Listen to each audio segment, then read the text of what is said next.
Today we are going to taste the final 2 submissions in the ultimate homebrew tasting. Let's see what we find. As you may recall, just a couple of weeks ago, we conducted the ultimate homebrew tasting where from around the world, we tried the homebrews that you guys were selected to submit to us here at Treehouse. Unfortunately, because we had to travel, there were 2 that were left behind that we got at the last minute that we weren't able to include. So up first, Greg from House Brewery Brewing Company, who sends along both a Czech Pale Ale and an IPA. The IPA is brewed with Mosaic, Lupa Max, Eldorado, and Brew 1. And then there's not much information on the Czech lager. Let's start with the IPA.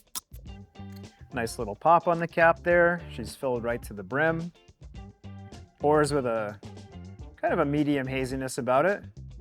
A little bit of translucency there on the edge, but you know, it looks pretty nice and hazy. Oh yeah. That's nice. It has that kind of juicy clementine thing that you can get from early harvest Mosaic. Nice. Brew 1. Eldorado is a hop that I love it very much, and you don't hear a lot about it, but for me, it kind of sits on the pantheon. When you use Eldorado correctly, you can get like really big and bright tropical fruit notes, and you know, I'm getting some of that here. Nice, like stone fruit, clementine, peach. Not very rindy. It's kind of round, mature fruit, ripe fruit. Looks great, nice head retention. See that? Clinging to the glass, pretty. Again, a little bit translucent on the edges, but it's got that nice orange color that you don't see as often in this day and age. Smells nice. Interesting. Wow. Okay. So if you're a fan of Treehouse, interestingly enough, Greg describes this as a New England IPA. And for me, this actually tastes like a beer that we make called Bright, where it has that really, really intense, resiny, tropical hop note. It's not overly juicy to my palate, but it does have that really nice, bright, hop bag-like, potent hop character, which I quite like, and reminds me of kind of a hybrid West Coast style, New England style, modern IPA. This is a nice beer. In fact, this style of beer I think will come back into vogue as the years go on because it's hard not to love.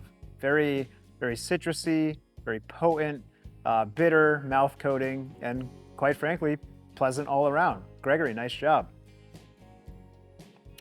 Yeah, I like that. All right, moving on to the Czech Pale Ale, which, as you know, as fans of the channel, we have an affinity for here at Treehouse. We've dissected Pilsner Urquell 9 ways to Sunday, and we just love tasting this style of beer. Light straw, hazy yellow, little bit of like chill haze going on there, but nothing not to style. In fact, sometimes it's nice to see that in a fresh lager. Kind of throws that fresh out of the tank energy at you. Really pretty color. If you compare it to the IPA there, it's much more yellow, much more clear. Once again, Greg has nailed the head body retention. Looks really nice. A little bit of yeasty aroma, which is okay, acceptable to style. A little bit of like lemon drop, lemony hop characteristic going. Not super spicy, not super herbal. More on that like lemony, bright citrus side, which is quite nice.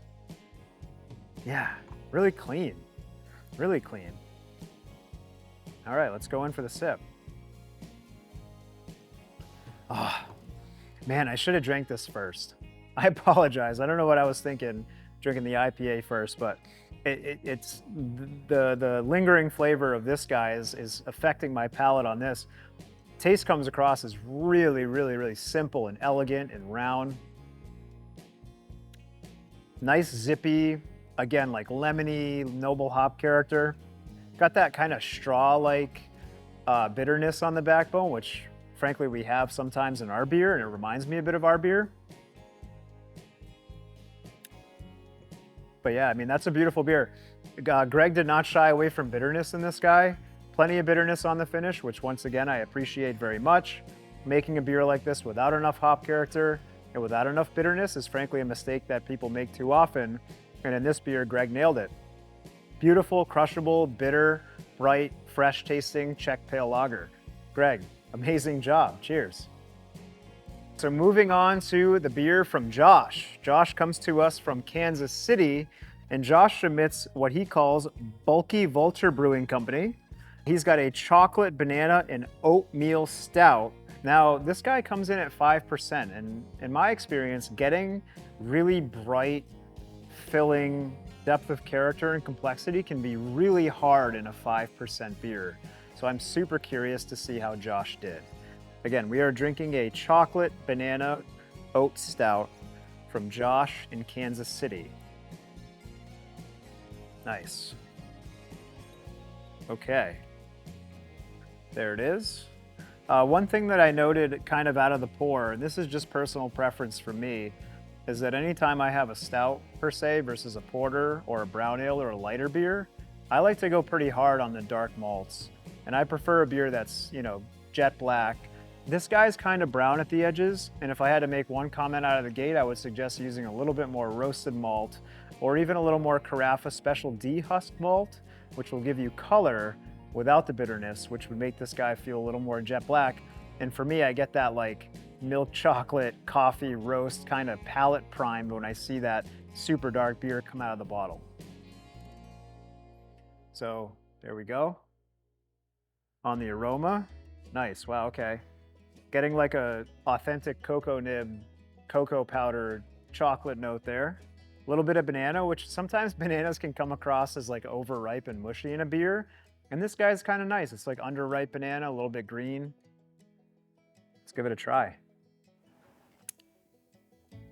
Whoa, interesting. Yeah.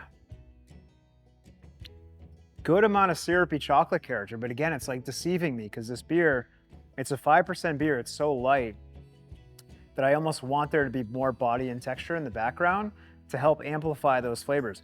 The flavors are really on point here. I mean, the banana character is bright, the chocolate character is bright, the beer is very light. And if that's what you're after, I mean, Josh, in terms of a drinkable, flavorful 5% beer, you've kind of nailed it here. There's a lot of chocolate and milk chocolate sweetness, and there's a lot of sweetness to the base beer that it has me like wanting a little bit more bitterness. So if I were to take this recipe and make it my own, I'd probably be adding a little bit more roasted malt, and I'd probably be adding a little bit more body behind this guy to give those flavors more amplification and more complexity. But again, if you're looking for a stout that's drinkable and flavorful, Josh, you've done an awesome job here. This is an interesting beer. And I'm not gonna lie, based on the appearance, I didn't think it would be as flavorful as it is. And it really hits you in the face with that chocolate syrup and banana characteristic. I'm even getting like a cherry cola note, which is kind of cool. Like cherry cola, banana, chocolate. It's interesting beer for 5%. And I'm really kind of enjoying what you've done here. So these were beers from Greg in Chicago and from Josh in Kansas City. Let's have some fun with them, right? If we were comparing these guys to the other home brews that we tasted in the previous video, I don't think any of these guys would have eclipsed my favorites from that video. But that said, all three of them are super well made with no off characteristics and really bright, potent, wonderful flavors. If I had to pick a favorite from these three, I think the Czech Pale Lager was once again best in show. And it strikes at the idea that for me, that I've come around to in my craft brewing endeavor, which is that not every beer has to be punch you in the face flavorful.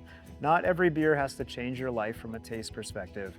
And sometimes beers that are just so crisp, simple, and elegant that can fade into the background and catch your attention if you want them to, but fade into the background if you don't want them to, oftentimes represent the very best of our collective efforts. So Greg and Josh, congratulations on these wonderful beers. I want to thank you guys for sending them in. I'm super glad that I had a chance to try them. For everybody else, leave your thoughts down below, get subscribed for future content, and we'll see you next time. Take care.